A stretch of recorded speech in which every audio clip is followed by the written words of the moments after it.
Alright, here's the problem. Everyone's obsessed with red flags: narcissism, avoidance, gaslighting, and the fear of manipulation. Hello everyone, welcome to Stoics Everyday.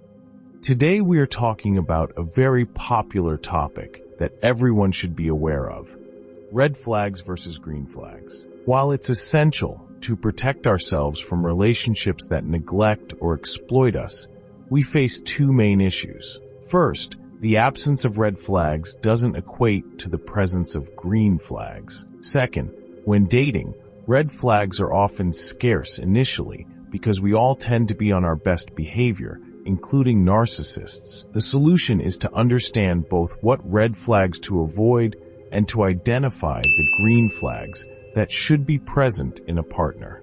Recognizing green flags makes it easier to spot red ones. This is crucial since a lack of narcissistic traits doesn't automatically mean someone is a good partner for you. Experts in spotting counterfeit bills focus on understanding real currency, not the fakes. By knowing what genuine love looks and feels like, kindness, mutual respect, emotional safety, you'll better recognize its counterfeit. Focusing excessively on whether someone is a narcissist can be counterproductive. If you're questioning their intentions, they likely lack the green flags you deserve. It doesn't matter if they are a covert narcissist or just inconsiderate. They should demonstrate a commitment to a healthy relationship. If you remember one thing from this, consider how the person makes you feel. Do you feel safe, prioritized, and respected? Is there consistency, or are they unpredictable? Do they reciprocate your efforts? Are you afraid to express your true feelings, or do you feel uncertain about your status after months together? These feelings reveal the truth about the relationship. A partner who values you will demonstrate their commitment through time and effort. We prioritize what we value.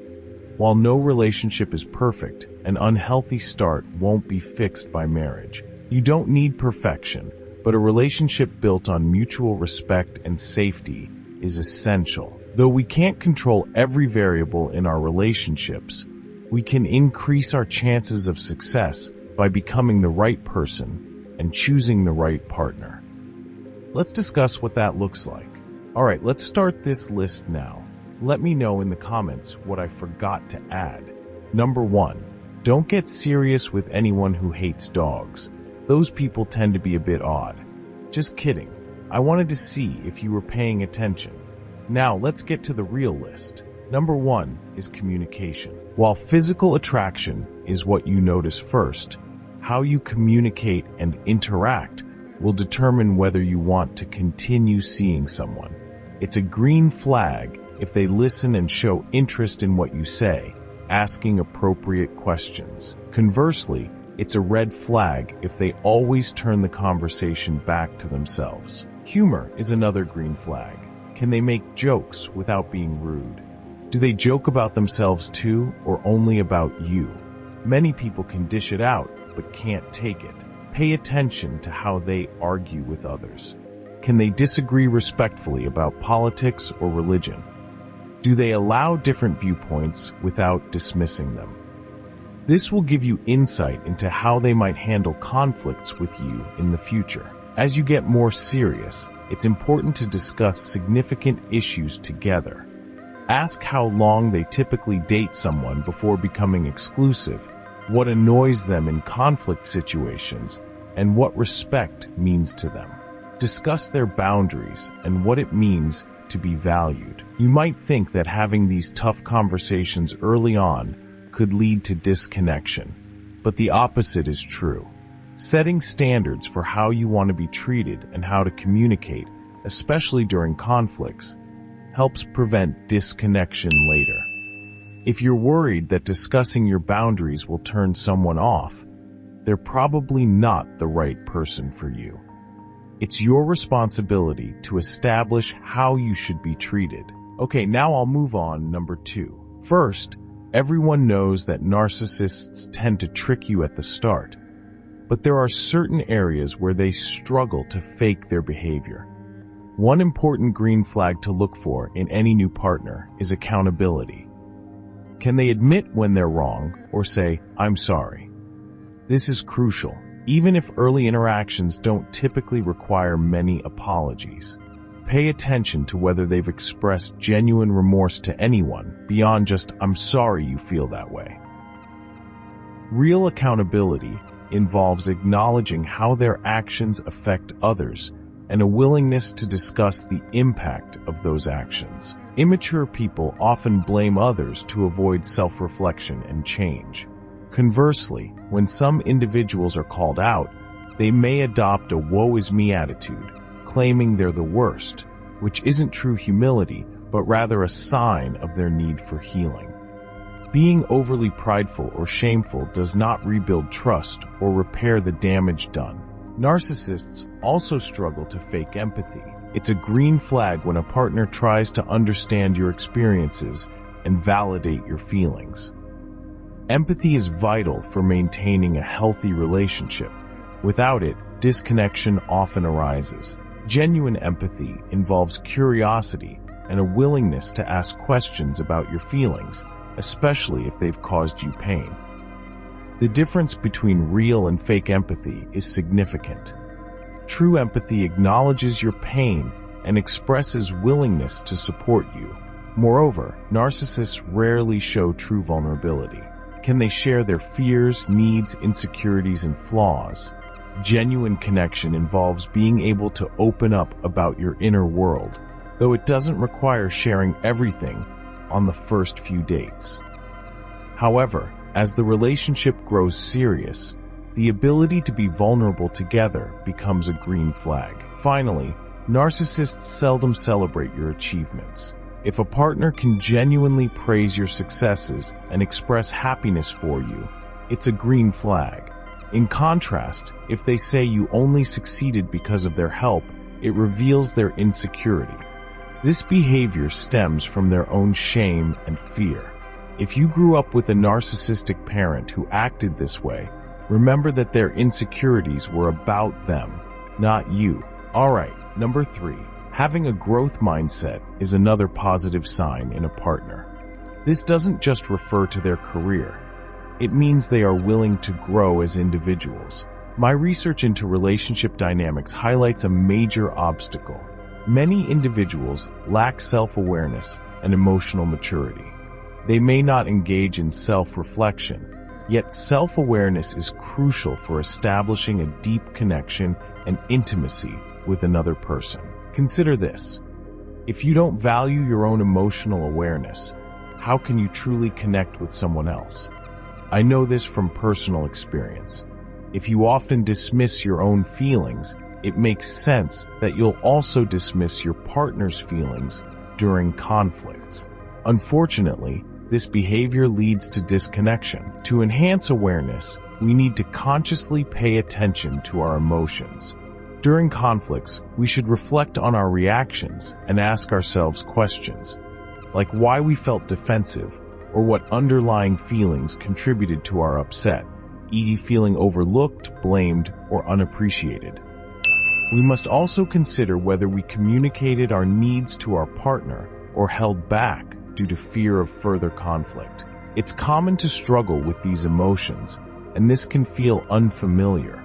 If we ignore our feelings, we risk not understanding our partner's emotions either. It's crucial to acknowledge any negative patterns we may have, such as contempt, defensiveness, yelling, or passive aggression. If we don't take responsibility for our own shortcomings, we are likely to repeat these behaviors in the future. A positive indicator in a relationship is a partner who is committed to self-improvement. This isn't about seeking perfection. It's about recognizing when our actions hurt others. If you tend to shut down or use hurtful words, it's essential to find new strategies for interaction, because current behaviors may not be serving either of you well. Creating a safe space for each other to express feelings and needs is crucial. Many of us didn't grow up in environments that encouraged this, but while our past isn't our fault, healing is our responsibility.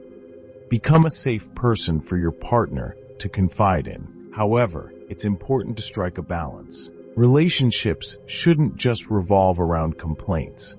According to Dr. John Gottman, we should aim for a 15:1 ratio of positive interactions, like affection, appreciation, and humor, to negative interactions. The goal isn't to eliminate negative feelings. They are important too.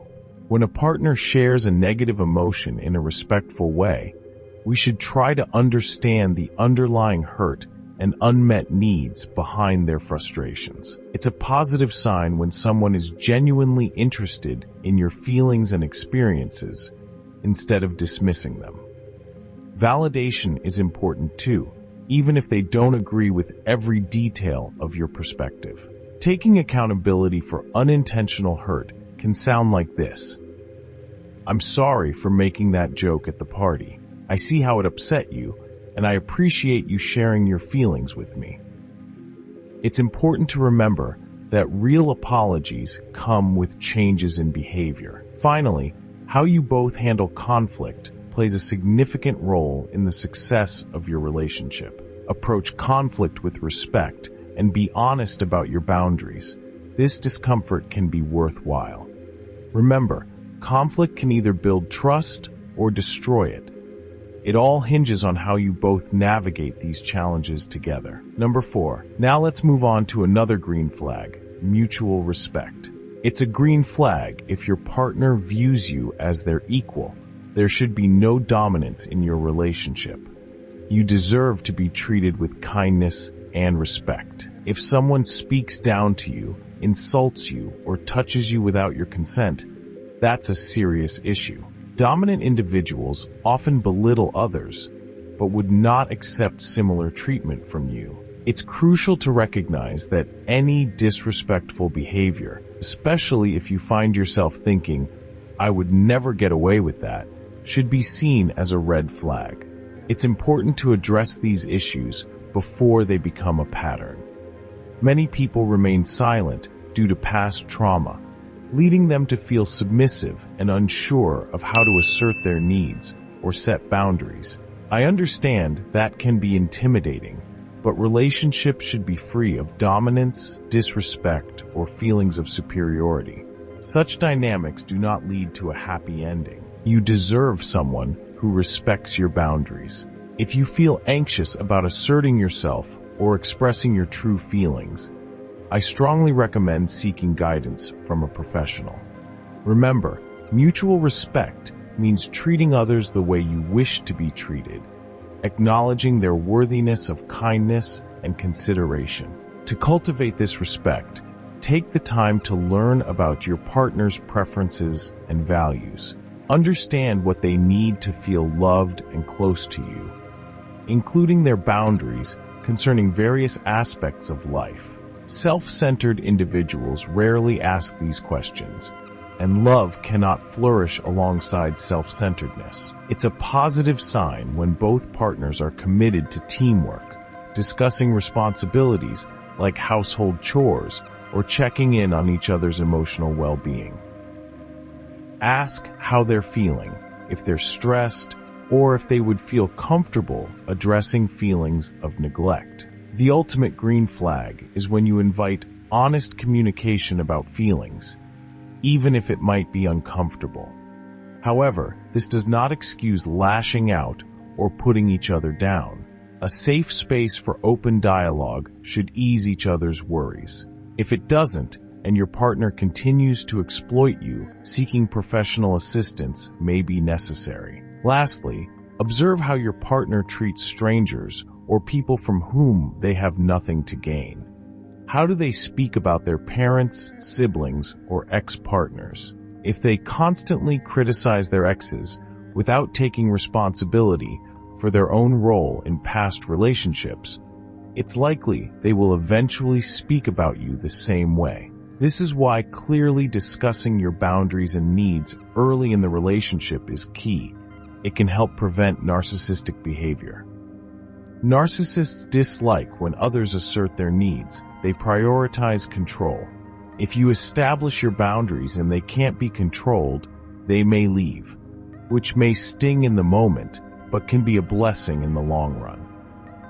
Therefore, Don't hesitate to communicate your needs respectfully. The only people who punish you for doing so are those who intend to manipulate you. Let's move on to number 5. It's all about trust. Honestly, trustworthiness should have been my first point. I apologize for that. I just thought of it later. If you could pretend it's higher on the list, that would be great. So what makes someone trustworthy? First, they follow through on their promises. Their actions align with their words, and they are reliable.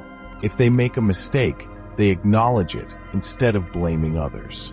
They apologize and communicate how they plan to learn and grow from the experience. This is called maturity. Second, they are honest and transparent. This doesn't mean they share every detail of their lives, but they don't hide things from you either.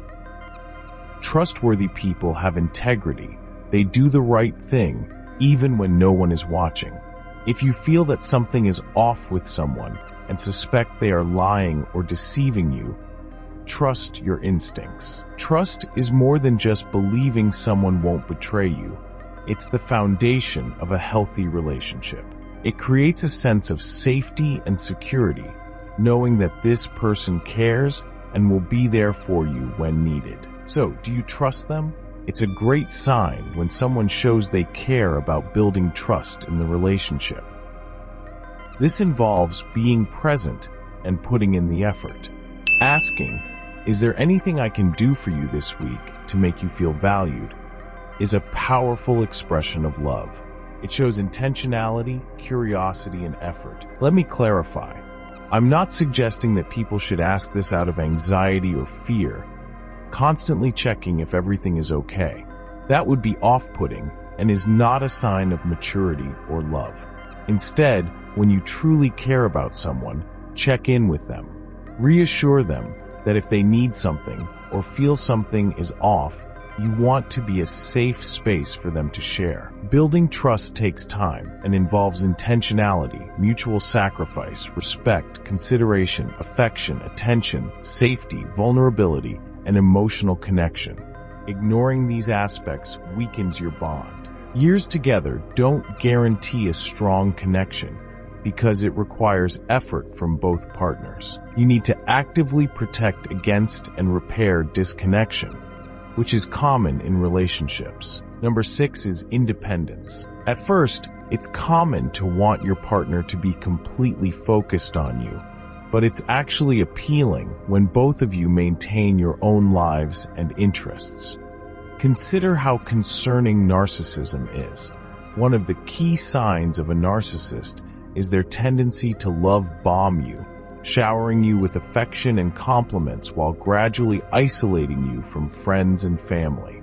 To avoid falling for a narcissist, it's important to take things slow at the beginning and keep your own life active outside of the relationship. It's a positive sign when both partners can enjoy time together while also having separate lives. If you're someone who tends to fall in love quickly, be mindful not to make your partner the center of your world. Additionally, look for signs that your partner has healthy relationships outside of your connection. Do they have strong friendships? How do their coworkers speak about them? Do you feel comfortable around their friends? Beware of the alpha male tactics that suggest ignoring someone to make them more interested. This behavior, where they avoid compliments and play games, can be manipulative and is not a sign of genuine interest. While it might attract some people, it often appeals to those with unresolved issues who seek validation through others. On a more positive note, it's a good sign if the person you're dating has a clear purpose in life and is pursuing goals. A well-rounded individual who doesn't rely on you for happiness is generally more attractive. However, be cautious. Sometimes people can become so focused on their careers and hobbies that they neglect the effort needed for a real relationship. It's important to assess whether they truly want to invest in a partnership. All right, number 7.